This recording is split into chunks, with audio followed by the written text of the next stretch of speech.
لكم فيها دفء ومنافع ومنها تأكلون আল্লাহ সুবহানাহু ওয়া তাআলা বলেন, আমি মানুষের জন্য পশু তৈরি করেছি, চতুষ্পর্যন্ত সৃষ্টি করেছি, যার পশম দিয়ে তোমাদের জন্য শীতের পোশাক তৈরি হয়।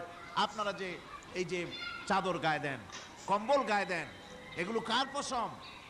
পশুর পশম। পশুগুলির, জন্তুগুলির পশম দিয়ে আপনাদের জামা কাপড়গুলি তৈরি হয়। তারপরে এই পশু আপনাদের জন্য বাড়িতে পাহারা লাগায়।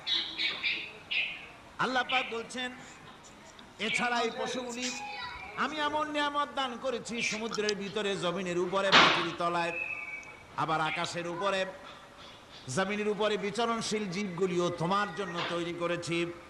وَتَحْمِلُ أَثْقَالَكُمْ إِلَى بَلَدٍ لَّمْ تَكُونُوا بَالِغِيهِ إِلَّا بِشَقِّ